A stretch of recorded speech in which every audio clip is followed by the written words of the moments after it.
Hello and welcome to my channel, She Talks Systems. My name is Nicola Melinda, and if this is your first time finding me, a warm welcome to you. I'm so grateful to have you here.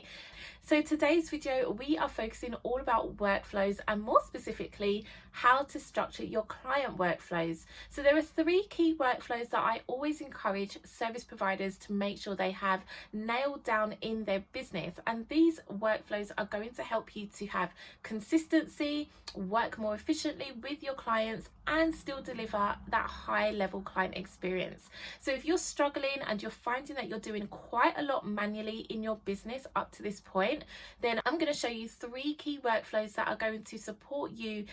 Even if you don't have a team, even if you are just literally running your business by yourself, this is going to really make a difference. So first things first, what is a workflow?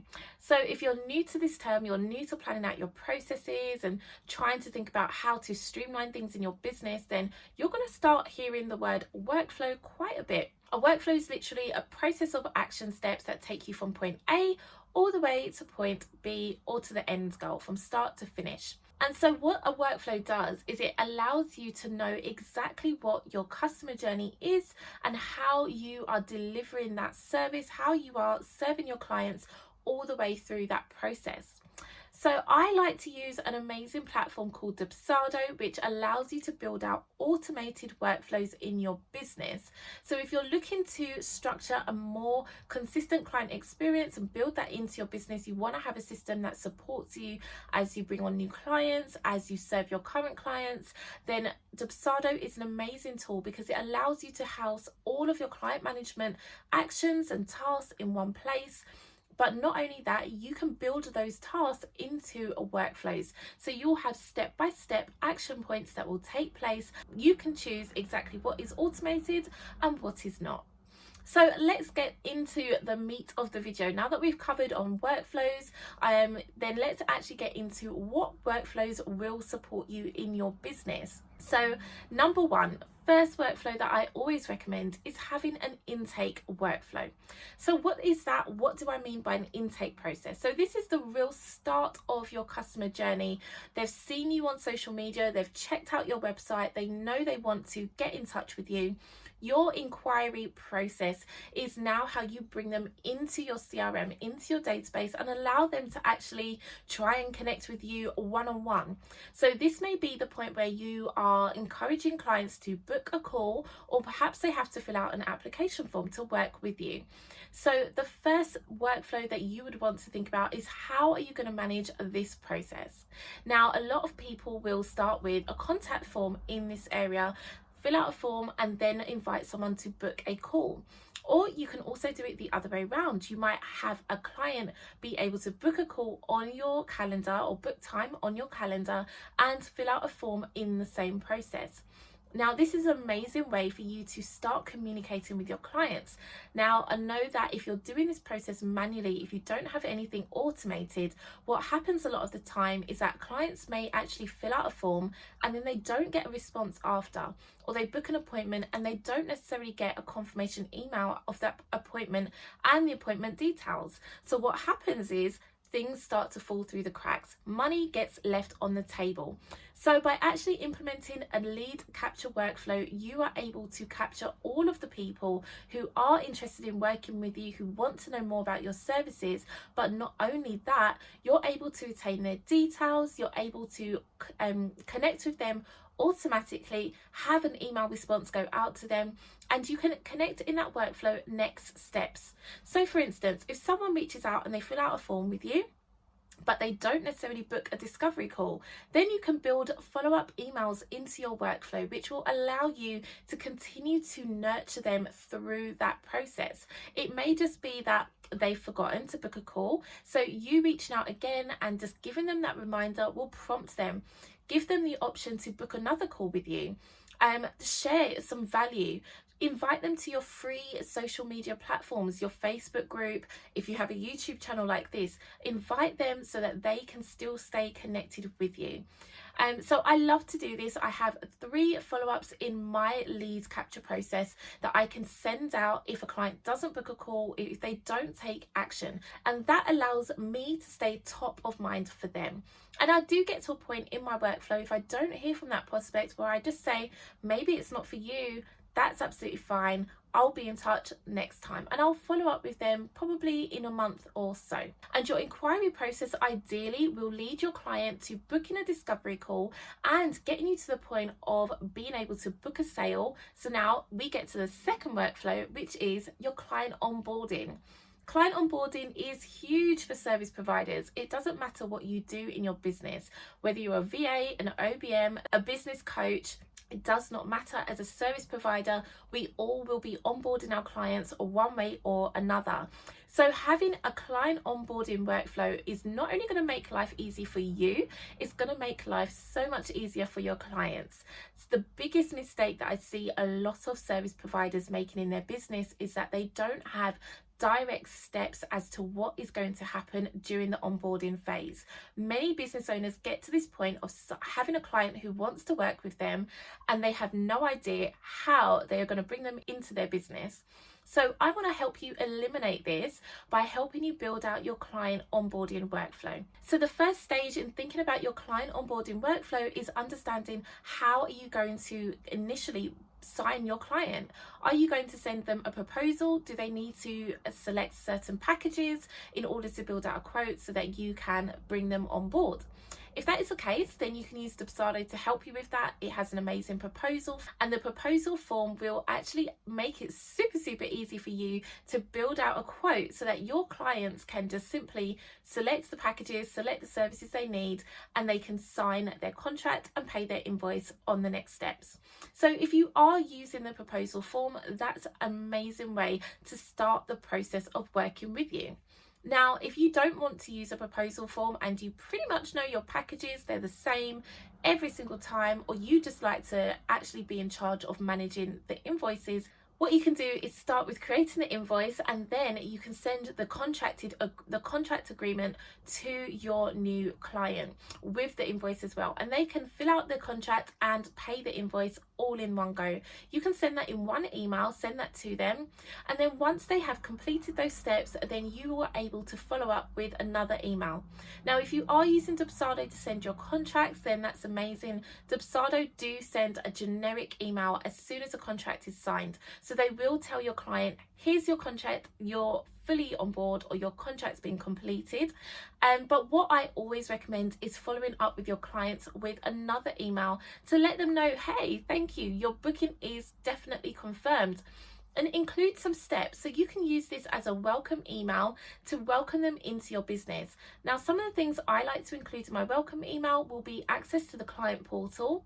You can also share a welcome pack, and I also share an intake form. So with many clients in my business, I do need to gather some information before we get started. So I include this in the welcome email, and it gives my clients something to do straight away. They're already excited, they're ready to go. So let's just give them what they need to get started, and I can get that information quick. And the best thing about it is that there's no guessing games. In all of my emails, even though they are part of an automated workflow, I communicate exactly what the next steps are in each email so they can understand what's going to happen when they take said action. Once you complete your contract and invoice, I'm going to send you all of your onboarding details. Once you complete your intake form, I'm going to send you an invite to book your kickoff call with me. So I'm communicating with my client, I'm celebrating with them, I'm making this process super easy, super fun, and the clients love it because they're not guessing. They have all the information that they need, and they can literally take action exactly as I have instructed.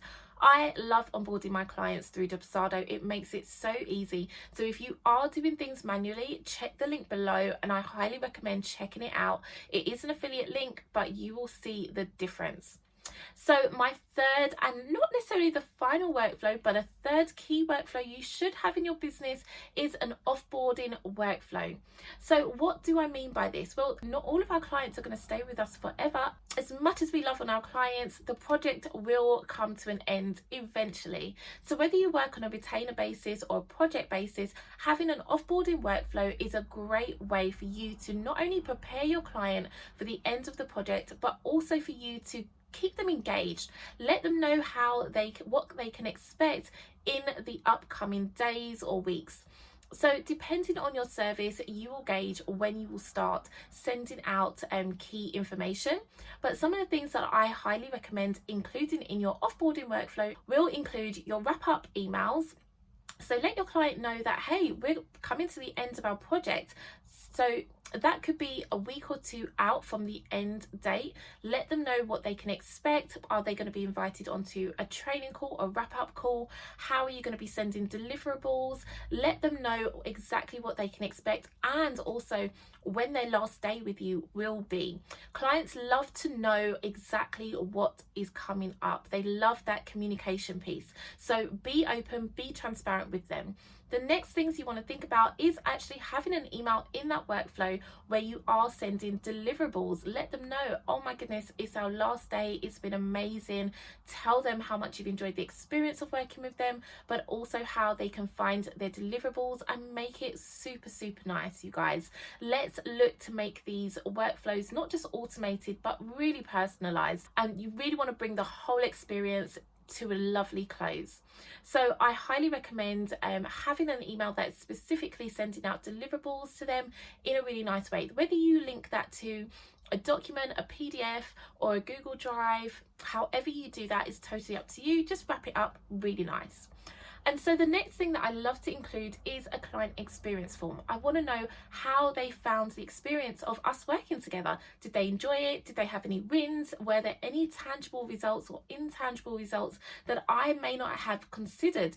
I want to understand the value I brought to their business. So ask those questions, preferably before they sign off. If you can get your clients to share testimonials before they finish working with you, you'll have a higher retention rate in terms of getting those referrals back. Encourage your clients to send a headshot, a video testimonial, share comments that you can use on your social media channels and on your website. That is going to serve you so much better. So I like to send out a form and just really let them know how much I've enjoyed working with them, and exactly what I would love to know about their experience with me. I send out that form, and I also have an email ready to go for when they do complete that client experience form. The next part of my offboarding process is to send a follow-up email after we've finished working together. So a week or so after their project is finished, I just want to check in, see how things are going. Is there any other way that I can support them as well? And another great tip is that depending on what you do with your service, also think about how you can continue to support your client.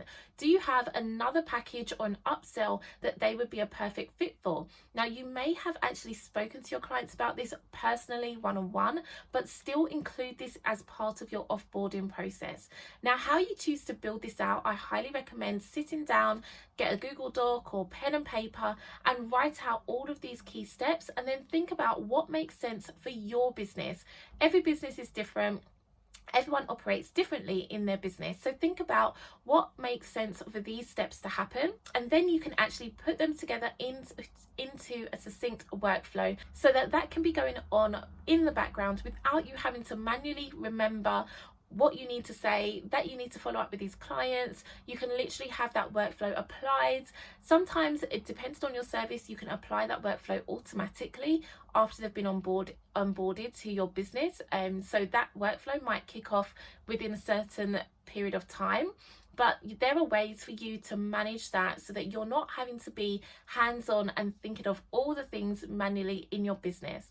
So just as a recap, we talked about 3 key workflows that you can implement literally you can start implementing these right away in your business. We've looked at your intake process, your onboarding process, and your offboarding process for your clients.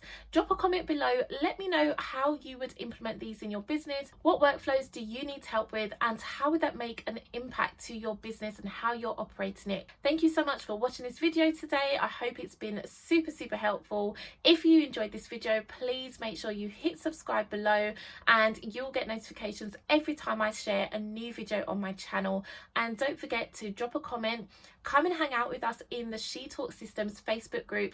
Every week I'm going live and sharing training that is so useful. It's a great community and you are so welcome to come and join us. Until next time, thanks for joining.